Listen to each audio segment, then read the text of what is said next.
कभी एक समय राजू नाम का एक दयालु किसान रहता था। उसके पास एक छोटी सी झोपड़ी थी जिसकी छत सूखी घास से बनी थी। राजू बड़ा ही गरीब किसान भी था, पर उसने अपनी गरीबी से कभी हिम्मत नहीं हारी थी। राजू अपने खेतों में बहुत मेहनत किया करता था। उसकी मेहनत से ही इस साल उसका खेत सब्जियों से भरा हुआ था। मोटे लाल टमाटर, कुरकुरी हरी बीन्स और चमकदार बैंगनी बैंगन। राजू हर दिन बहुत मेहनत करता था, अपने पौधों को सींचता था और घास निकालता था। लेकिन इस साल बारिश के बादल लुका छिपी खेल रहे थे। सूरज एक विशाल गर्म दीपक की तरह चमकता था, जिससे जमीन सूख जाती थी और सब्जियां प्यासी हो जाती थीं।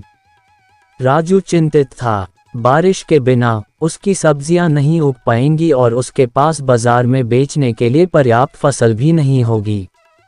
वह अपनी छोटी बेटी रानी के लिए नए जूते या मीठे जलेबी, तले हुए आटे का नाश्ता नहीं खरीद पाएगा। एक सुबह राजू उदास महसूस कर रहा था। जब वह अपनी झोपड़ी के पास बैठा था तो एक छोटी सी गौरैया उसके कंधे पर आकर बैठ गई। चहचहाट, चहचहाट, गौरैया ने सिर झुकाते हुए कहा। मुंह लटकाए क्यों बैठे हो राजू? राजू हैरान था। एक बोलने वाली गौरैया। उसने सूखी जमीन और भूखी सब्जियों के बारे में अपनी चिंता बताई। गौरैया ने धैर्यपूर्वक सुना। चिंता मत करो राजू, वह चहचहाए। मुझे एक गुप्त स्थान का पता है। आम के ऊंचे पेड़ के पीछे एक छिपी हुई धारा बहती है। इसका पानी आपकी सब्जियों को फिर से हरा भरा कर देगा।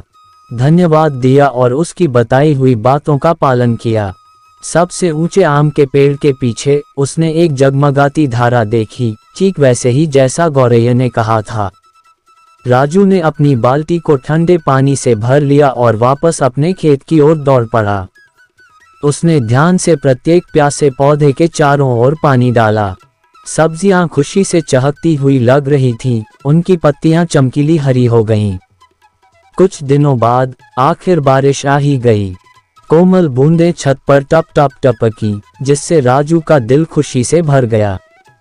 उसकी सब्जियां बड़ी और मजबूत हो गईं, चुनने के लिए तैयार था। राजू ने अपने ताजे फल सब्जियां बाजार में बेची। उसकी मुस्कान सूरज की तरह चमक रही थी। उसने रानी के लिए नए जूते और जलेबियों का एक बड़ा डिब्बा खरीदा। मददगार गौरैया और छिपी हुई धारा की बदौलत सभी ने एक स्वादिष्ट भोज का आनंद लिया। उस दिन से राजू कभी भी छोटी गौरैया की दयालुता और छिपी हुई धारा के जादू को नहीं भूला। वह जानता था कि भले ही चीजें मुश्किल लगती हैं, वहाँ हमेशा थोड़ा जादू खोजने के लिए इंतजार करना पड़ता है। तो दोस्तों, ये कहानी कैसा लगा? अगर अच्छा लगा हो तो हमारी इस YouTube चैनल को जरूर सब्सक्राइब कीजिए और लाइक शेयर जरूर करें।